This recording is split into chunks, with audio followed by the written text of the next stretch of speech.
এবার দেশের বিভিন্ন জায়গার আরও কিছু খবর নিয়ে রয়েছে একটি ডেস্ক রিপোর্ট। চট্টগ্রামে অন্তর্বর্তী সরকারের ধর্ম বিষয়ক উপদেষ্টা ডক্টর আ.ফ.ম. খালিদ হাসানের সঙ্গে মত বিনিময় সভা করেছে বিভিন্ন ধর্মীয় সংগঠনগুলো। সার্কিট হাউজে অভিনন্দন জানিয়ে তার হাতে ক্রেস্ট তুলে দেয় আল্লামার মিজ Ahmad Darul Quran academy. Dhaka east west media কমপ্লেক্সে হামলা ও ভাঙচুরের প্রতিবাদে মানববন্ধন হয়েছে সিলেটে। দুপুরে শহীদ মিনারের সামনে এতে অংশ নেন প্রিন্ট, ইলেকট্রনিক ও অনলাইন মিডিয়ার সাংবাদিকরা। এছাড়া গণমাধ্যমের উপর হামলা ও ভাঙচুরের প্রতিবাদে মানববন্ধন হয়েছে বাগেরহাট সহ বিভিন্ন জায়গায়।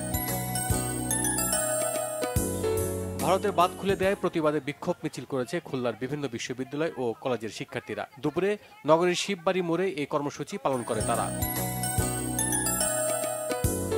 দুর্নীতি ও ভারতীয় আগ্রাসনের অভিযোগ তুলে বিক্ষোভ মিছিল হয়েছে ঝিনাইদহে। সকালে শহরের পায়রা চত্বর থেকে বিক্ষোভ মিছিলটি নিয়ে শহরের প্রধান সড়কগুলো প্রদক্ষিণ করে ছাত্র জনতা। নাটোর সদর আসনের সাবেক সংসদ সদস্যের বাড়িতে ভাঙচুর আগুনের সময় অগ্নিদগ্ধ হয়ে নিহত 4 জনের পরিবারকে আর্থিক সহায়তা দিয়েছে বাংলাদেশ জামায়াতে ইসলামী।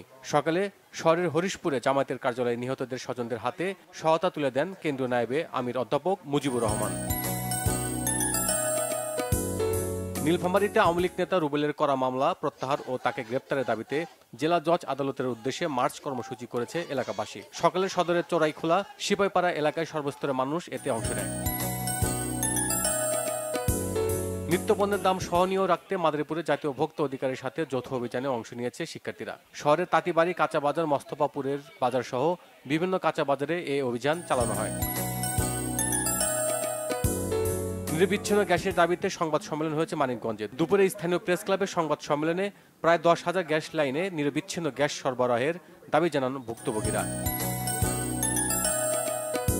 সাতক্ষীরার সুন্দরবন টেক্সটাইল মিলের ইনচার্জের বিরুদ্ধে অনিয়ম দুর্নীতির অভিযোগে অভিযান চালাচ্ছে শিক্ষার্থীরা। দুপুরে শহরের মিল বাজারে এই অভিযান চালানো হয়। চাকরি পুনর্বহালের দাবিতে রাজশাহীতে মানববন্ধন করেছে পিলখানা হত্যাকাণ্ডের ঘটনায় চাকরিচ্যুত বিডিআর সদস্যরা। সকালে সাহেববাজার 0 পয়েন্টে এই মানববন্ধনে উপস্থিত ছিলেন বিডিআর কল্যাণ পরিষদ ও চাকরিচ্যুত বিডিআর সদস্যরা। বগুড়া বিচারকদের প্রত্যাহারের দাবিতে বিক্ষোভ মিছিল করেছে আদালত কর্মচারীরা। কর্মবিরতি পালনের পাশাপাশি এজলাস ভবনের তালা ঝুলিয়ে দেয় তারা। ছাত্রদল নেতা আমজাদ হত্যার বিচারের দাবিতে মানববন্ধন হয়েছে নেত্রকোনায়। দুপুরে পৌরসভার সামনে এতে উপস্থিত ছিলেন সর্বস্তরের মানুষ। Bangla vision news desk.